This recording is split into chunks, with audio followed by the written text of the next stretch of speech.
Funding for this edition of Think Tank with Steve Adubato has been provided by Seton Hall University, showing the world what great minds can do since 1856. The Turrell Fund, supporting Reimagine Childcare. IBEW Local 102, lighting the path, leading the way. Hackensack Meridian Health, keep getting better. The New Jersey Education Association. Fedway Associates, Inc. Horizon Blue Cross Blue Shield of New Jersey. Here when you need us most, now and always. Operating Engineers, Local 825. And by PSE&G, committed to providing safe, reliable energy now and in the future. Promotional support provided by NJ.com, keeping communities informed and connected. And by Insider NJ.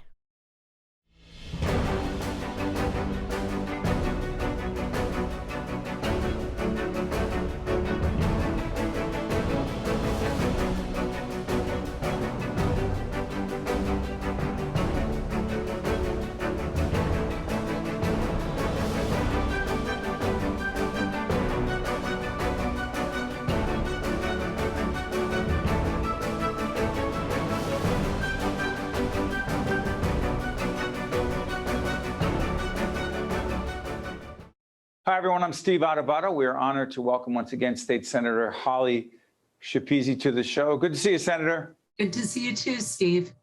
We are taping this toward the back end of the summer. Listen, the state budget was struck on the last day of June. You have some real concerns about Governor Murphy's budget, approved largely by the Democrats. The number one concern is? Well, one was lack of transparency. Two is size. We have almost a $51 billion budget that has now set the floor for budgets moving forward that I don't believe is going to be fiscally sustainable, particularly as most people are viewing it as us entering into some type of recession with the worst inflation that we've seen possibly ever. And we have increased spending so significantly that I really don't know how we are going to continue to sustain this. But Senator, let me follow up on this. One of the most significant aspects of this budget that the governor and the Democrats have approved is the anchor property tax program. There's no way that you are against giving $1,000, $1,500, $2,000 to homeowners and renters. There's no way you're against that, correct? I'm not against it. However, it's a gimmick. And nobody's getting it this year. It was like a very convenient fact that, most of these discussions and dialogues left out. So go figure, right before the next election cycle, everybody in New Jersey is magically going to get back $1,000 of their own money. My problem with this budget is that there is no meaningful long-term tax relief. Even on the property tax rebates, it's going to be a wash because people are also unaware of, just as of last night, we got notice that once again, with no transparency, no public discussion, no preview of what's to come, the state is raising all of the premiums on these state health benefit plans for municipal workers, county workers, teachers and the like, by 24% increase in premiums for next year. So for every small community in the state, that is going to equal over $600 per employee for anybody who has a family plan for next year, which could be millions of dollars in additional costs to municipal budgets that are just going to be passed along to the property tax payer. So it's one of those things where it's like robbing from Peter to pay Paul with no meaningful relief ever provided. On the second half of this program, we'll be joined by the president of the New Jersey State Senate, Nick Scutari. But switch gears for a second, Senator Schepisi, and let's let everyone know exactly where your district is so people know. You are based in Bergen County, I know that. Bergen and Passaic. So I represent what's known as District 39. It's 20 towns in Bergen and 3 in Passaic County. Got it. let's talk guns. The Governor Murphy, has talked about a 3.0 gun package, which really tries to strengthen New Jersey gun laws, which many consider to be among the strongest laws in the state. Given, and again, we're taping this when we are taping it, we can only pray what doesn't happen in terms of mass shootings, in terms of gun violence. But we know what the pattern is. What's your greatest concern about strengthening New Jersey gun laws when gun violence is so dramatically on the rise? So the problem with the 3.0 package is, once again, it's just being done for headlines, hits, and to advance kind of his ambitions to become president. It is meaningless in preventing actual gun violence in this state. We already have the strictest laws. We already have one of the lowest levels of gun violence. The majority, if not super majority, of gun violence that takes place in the state is actually from illegal firearms. And so everything that just got put forth, for the most part, all it does is actually penalize already law-abiding citizens for, things that people may honestly and truly not be aware of, because no other place has some of these laws. And so it's something where if we're looking to get to the root of homicides and gun violence and the like, particularly in inner cities, in some of our suburban communities right now, as crime is skyrocketing, we have to look at how we're handling crime, as opposed to just continuing to put forth measures so that they get the headlines. Why is it one or the other? Why can't we say, we strengthen in terms of more police? And we'll actually, the day we're taping this program, the President Biden has introduced a anti-crime package, if you will. And we'll talk about that with a whole range of people. But Senator, why is it one or the other? Why can't we strengthen gun laws and provide more police? Why can't we have an anti-crime program and say, by the way, many of your Republican colleagues are not for background checks. Many of your Republican colleagues who receive a significant amount of money from the gun lobby don't even want a lot of the things that you believe make sense in New Jersey. And nationally, one more on this. Do you believe that people should be able to carry a concealed weapon in the state of New Jersey or in any state? I do, with appropriate training and also understanding the laws of that state. One of the things that a lot of people don't understand in New Jersey is that our laws are so strict that you have an affirmative duty to retreat. So even if you are a victim of a crime, even if you are carrying a gun to protect yourself, you can't just whip that out and shoot the gun to prevent somebody from stealing your car. You have to actually try to mitigate before you ever utilize that weapon. And if you ever do utilize that weapon, you have to be cognizant that you are going to end up in court, potentially with criminal charges, definitely with some sort of civil charges, and you have to have an attorney on retainer if you choose to actually get a license to carry. But there are certain people, even like myself and yourself, Steve, we are in the public eye. I have had some actual threats made against me over the years, and there was no possible way that I could actually, as a law-abiding citizen who has been trained to utilize a firearm, even for my own safety and protection as a female, I was not permitted under the state of New Jersey from doing so, regardless of the circumstances. So I think we have to find an appropriate balance, and people have to be very well versed in the responsibilities that are going to come with if they choose to get a carry permit. Appreciate your direct responses to these questions, Senator. I want to get in as much as possible. I have the greatest impact with this interview. You are very concerned about public school curriculum as we move into September, into the new school year. What's your greatest concern about sex education in our schools? Be specific. Okay, my biggest concern, the pendulum always kind of swings from one side to the other. And I think that, we've lost sight of, you can teach children to be kind, accepting, not bully. If you have a child in a class who is truly transgender, absolutely provide every resource, teach all of the children to accept and to be kind. Where I take issue is we are now mandating and forcing in kindergarten and first grade children to have, books read to them about Johnny's sparkly new dress, and this one believes he's a mermaid, and a whole host of stuff. Senator, you had me until you said that. It doesn't say that. So actually, if you look at Bergen County's new recommendations for education in reading materials for kindergarten, first, second grade, those are the books.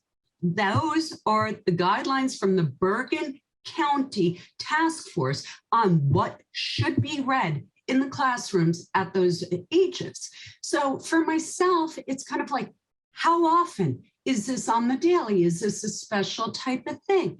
And, I think that we just have to have more open, transparent discussion on what is being taught at what ages and how much is being incorporated into the day-to-day.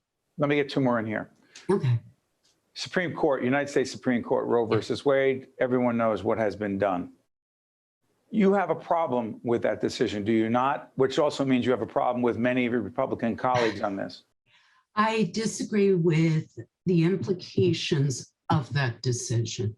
We just saw the most horrific instance, and to the point where a lot of media, a lot of people didn't even believe it was a true story. A 10-year-old child was raped in Ohio, and Ohio's laws ban her from having an abortion, because I believe it was a few days after the 6 weeks period. So she went to, did she go to Indiana? She went to Indiana and, had the procedure in Indiana.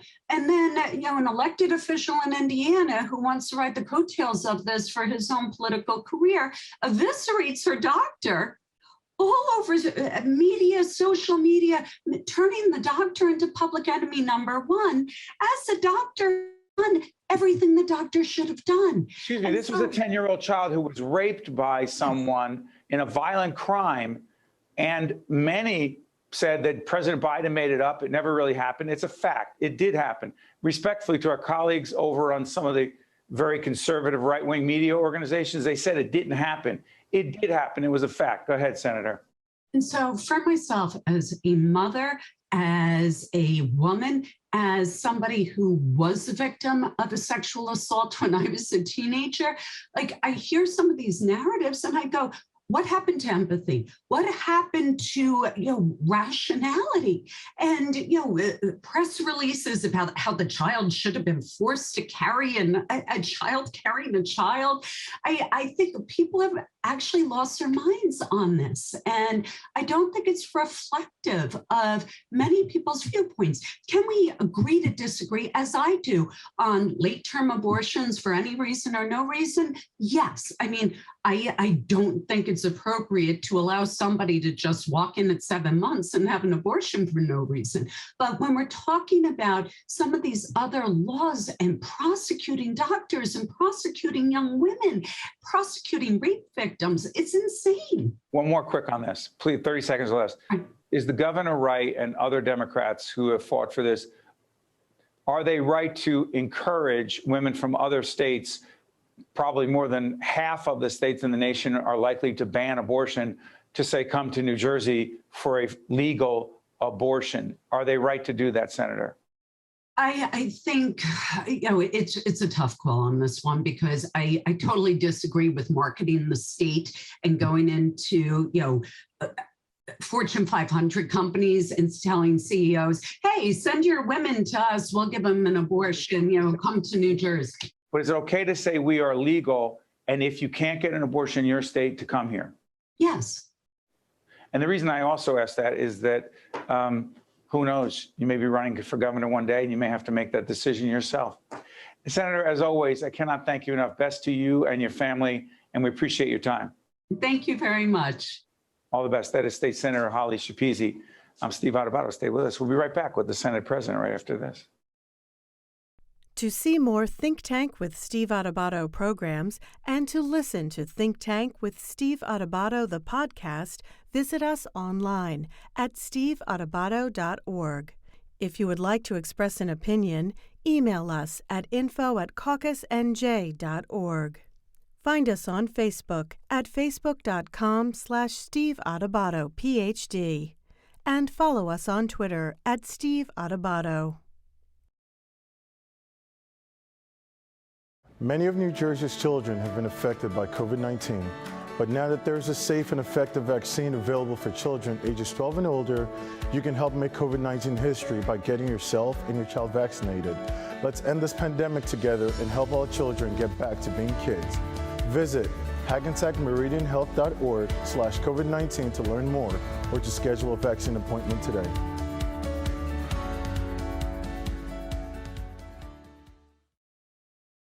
Hi, I'm Dr. Sharif Elnahal. Did you know that there are nearly 4,000 New Jerseyans waiting for a life-saving transplant? And 67% of those people are people of color. Just one organ and tissue donor can save 8 lives and enhance the lives of over 75 people. Let's come together to raise awareness in our diverse communities. Donation needs diversity. You have the power to make a difference. For more information or to become an organ and tissue donor, visit www.njsharingnetwork.org. We're now joined by the president of the State Senate in New Jersey, Senator Nicholas Scutari. Good to see you, Mr. President. Good to be here. Thank you very much.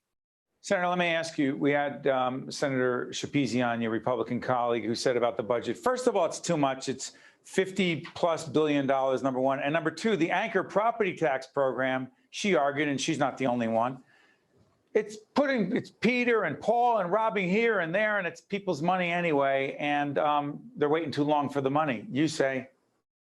Well, I don't know what they want. The Republicans suggested we give money back to the people that have given it to us, and that's exactly what we're doing. This is one of the biggest give back programs in state history. We're giving close to $2 billion, over $2 billion when you look at all the tax cuts that we're providing to the people of New Jersey over the next year, the fiscal year that's just begun 2 weeks ago. So this is the best budget I've ever been a part of.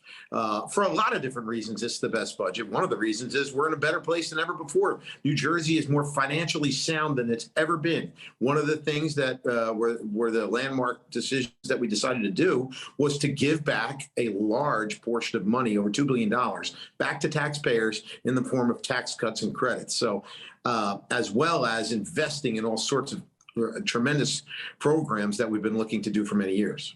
One quick follow-up. Many would argue that one of the biggest reasons New Jersey is so fiscally sound is the infusion of massive amounts of federal money into the state budget, which that's not going to keep happening. What do we do? That money's running out. It's out. It's not there. So what's the problem there? So there's no spending what's not going to be there.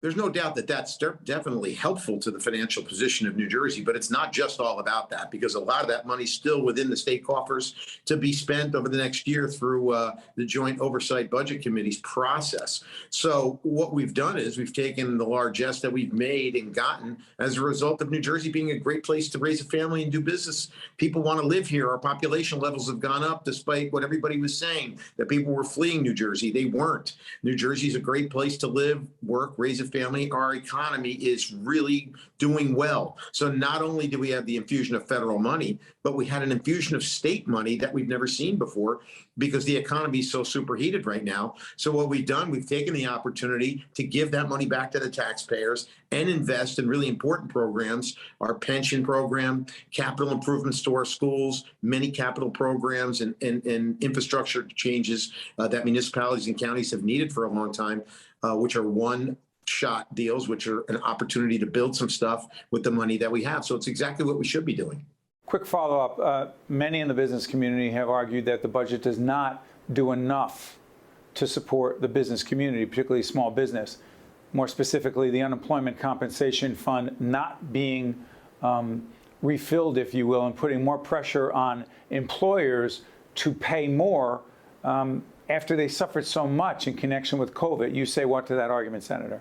Well, that's something that continues to be under active consideration. It was under consideration during the budget process. That may be something that we go back to. It may not, but it certainly is under a thought process. But the business community, as much as they're going to complain, and I understand there's more that we can do, but they're doing okay. I mean, we've got job opportunities for people all over the place. Businesses are thriving, and I can only tell you that the proof is in the pudding. Our coffers are doing well because people are making money and they're paying their state income taxes, and that's why this money is there for us to give back to the taxpayers. We're talking to the Senate President in New Jersey, Senator Nicholas Scutari. Senator, childcare, again, for those who watch us on a regular basis, you know that childcare is a big theme for us, our Reimagine Childcare initiative.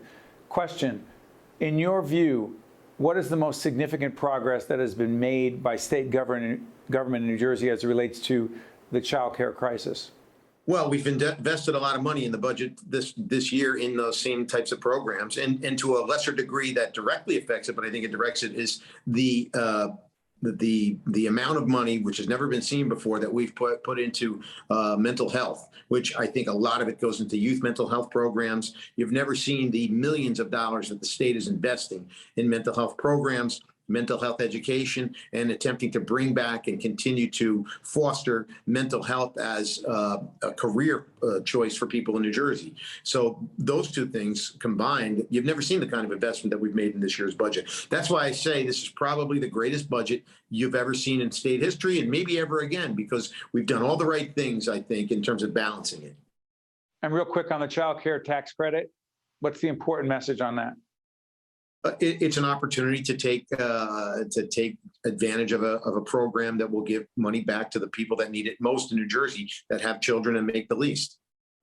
Senator, when the United States Supreme Court made the historic and very significant decision on Roe versus Wade, the governor and the legislature had made a decision before that to codify in law that abortions would be safe and legal in New Jersey. And also, there's been an effort to have women from other states come to New Jersey for a safe, legal abortion. However, the governor has attempted to expand New Jersey law in addition to the Freedom of Reproductive Choice Act, which is in fact codifying of the law, as I said. He wants to expand the right to abortion and expand the Freedom of Reproductive Choice Act. You and some of your colleagues, particularly on the Democratic side in the Senate and in the lower house, not fans of it because?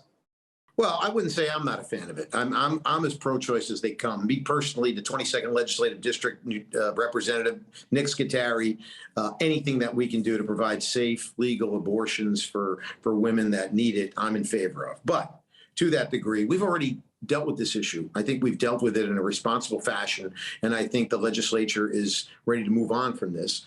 There's certainly going to be some things that we can do to ensure. We've done a couple of bills to ensure that that it remains legal for all of those that provide the service and all those that come here. And so there'll be issues like that.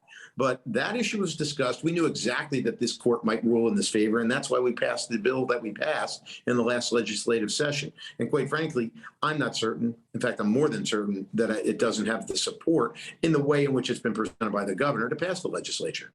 Is the governor attempting to go too far on this? Not necessarily in my personal opinion, but I think in a legislative session and for the people of New Jersey, we believe we've gone far enough at this point to ensure that legal, safe abortion is available here. Also, I'll leave this after this. I also believe you're saying that simply the support is not there in the legislature to do what the governor wants on the issue of abortion right now. I think that's a fair statement. Okay.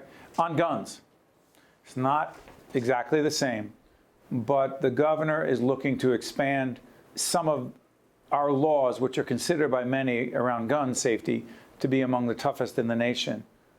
What is he looking to do, and why, again, has there been resistance in the legislature?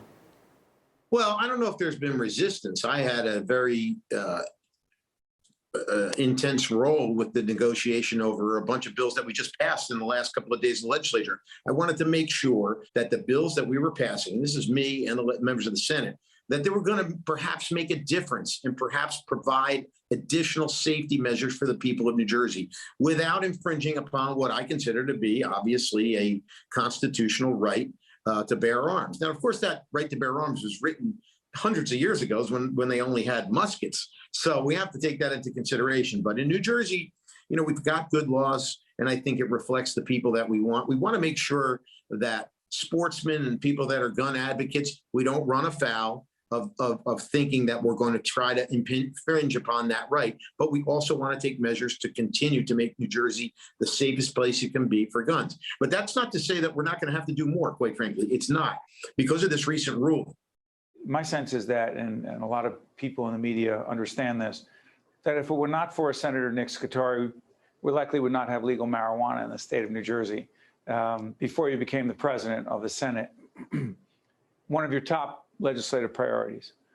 In your view, as an expert on the topic and understanding it the way you do, where are we as it relates to the implementation of the law that legalizes marijuana in the state? A, and B, where aren't we? Well, we got it done, which was a really hard. Let everybody know how many years it took, Senator.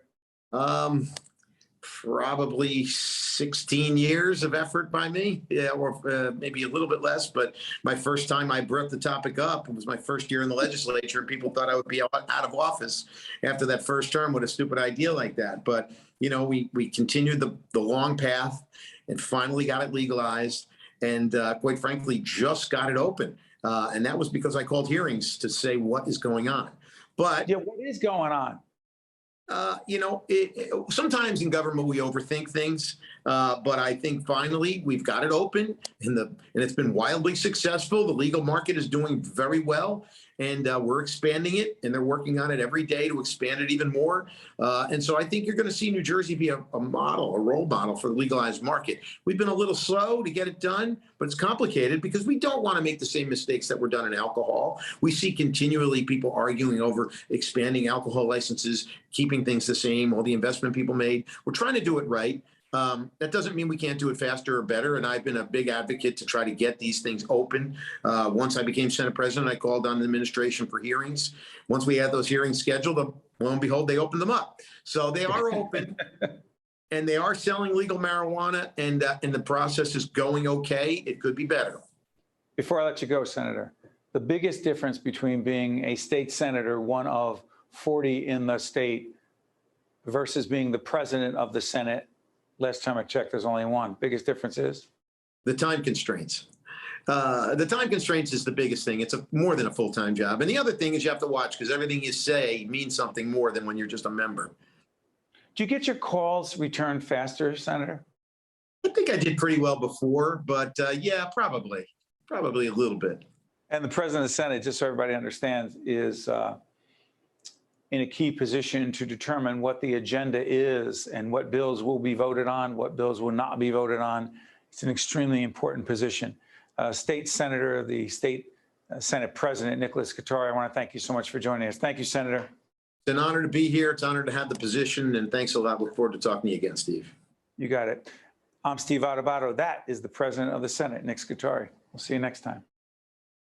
Think Tank with Steve Adubato has been a production of the Caucus Educational Corporation.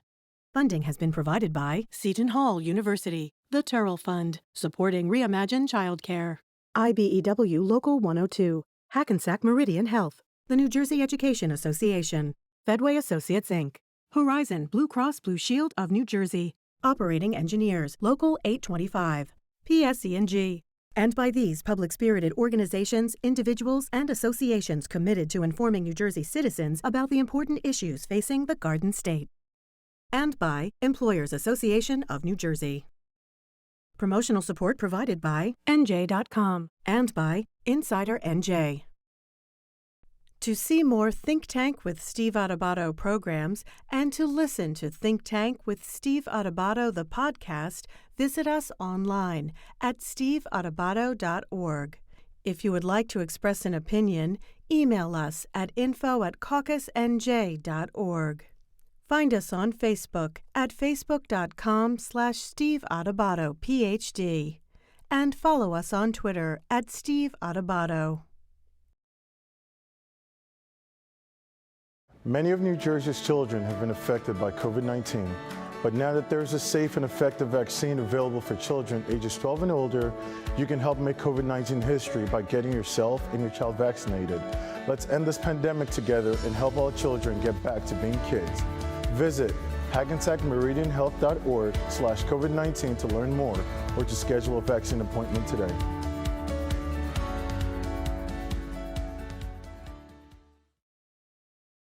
Hi, I'm Dr. Sharif Elnahal. Did you know that there are nearly 4,000 New Jerseyans waiting for a life-saving transplant? And 67% of those people are people of color. Just one organ and tissue donor can save 8 lives and enhance the lives of over 75 people. Let's come together to raise awareness in our diverse communities. Donation needs diversity. You have the power to make a difference. For more information or to become an organ and tissue donor, visit www.njsharingnetwork.org.